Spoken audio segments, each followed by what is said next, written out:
मैं देश के सभी जनधन अकाउंट वाले गरीबों को कहना चाहता हूं,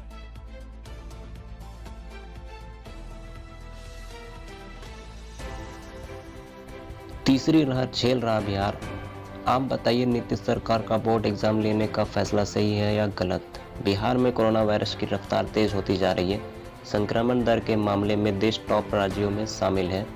फिर भी बिहार सरकार 1 से 14 फरवरी तक इंटरमीडिएट और 17 से 24 फरवरी तक मैट्रिक की बोर्ड परीक्षाएं करा रही है। इसके लिए स्टूडेंट तैयार नहीं है क्योंकि कोर्स ही कंप्लीट नहीं हुआ है। अब आप ही बताइए कि परीक्षाओं की जो तिथि सरकार ने घोषित की है वो सही है या गलत? कमेंट बॉक्स में जरूर बताएं।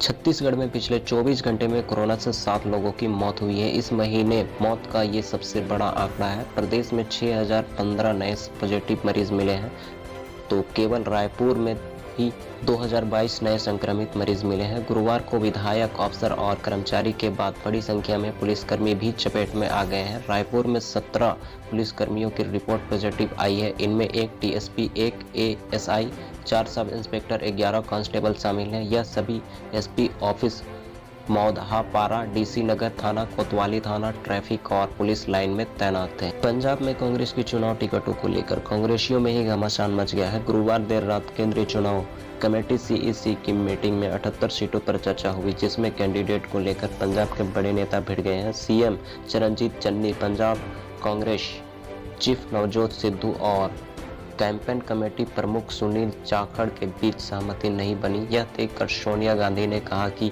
पहले नेता आपस में सहमति बनाए, उसके बाद मीटिंग में आए। इसी बीच काफी हद तक कांग्रेस टिकटों पर सहमति बन चुकी है। कांग्रेस की पहली लिस्ट आज जारी हो सकती है, जिसमें 73 से 75 सीटों पर उम्मीदवारों की घोषणा हो सकती है, जिसमें ज्यादातर विधायक ही होंगे। 5 सीटों को लेकर मंथन जारी है। इसके अलावा अगली लिस्ट में महिलाओं की गिनती ज्यादा हो सकती है। कोविड-19 के तेजी से बढ़ते मामलों को लेकर उत्पन्न हुई चुनौतियों और उससे निपटने की तैयारियों को लेकर पीएम की राज्यों के मुख्यमंत्री के साथ हुई वीडियो कॉन्फ्रेंसिंग में झारखंड के सीएम हेमंत सोरेन भी शामिल हुए थे। मुख्यमंत्री ने कहा कि झारखंड सरकार द्वारा उठाए गए कदमों की वजह से राज्य में कहीं भी अफरा तफरी या अव्यवस्था का माहौल नहीं है। वैक्सीनेशन में तेजी लाई गई है। हेल्थ इंफ्रास्ट्रक्चर में बेहतर कार्य हुए हैं। कोरोना जांच का दायरा बढ़ा है। हेल्थ इंफ्रास्ट्रक्चर को सुदृढ़ करने के साथ बेहतर प्रबंधन से कोविड-19 को काबू में करने का प्रयास किया जा रहा है। प्रधानमंत्री नरेंद्र मोदी ने कहा कि जिस तरह संक्रमितों का आंकड़ा तेजी से बढ़ रहा है, उसमें हमें बेहद सतर्क और सावधान रहने की जरूरत है। उन्होंने वैक्सीनेशन को कोरोना से निपटने का शासक हथियार बताया। पहली बार देखे ओमिक्रॉन और डेल्टा वेरिएंट के मरीजों के एक्सरे में क्या है अंतर? रेडियोलॉजिस्ट ने बताया ओमिक्रॉन क्यों घातक नहीं।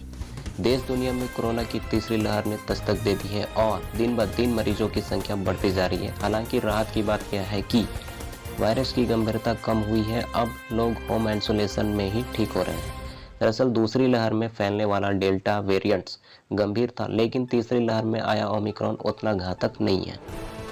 इस बारे में भास्कर की टीम ने रेडियोलॉजिस्ट डॉक्टर हेमंत पटेल से खास बातचीत की और डेल्टा और ओमिक्रॉन वेरिएंट के 2 एक्सरे का तुलनात्मक अध्ययन करवाया। डॉक्टर पटेल ने दोनों एक्सरे दिखाते हुए बताया कि डेल्टा फेफड़े तक पहुंच जाता है, जबकि ओमिक्रॉन गले से नीचे नहीं उतरता।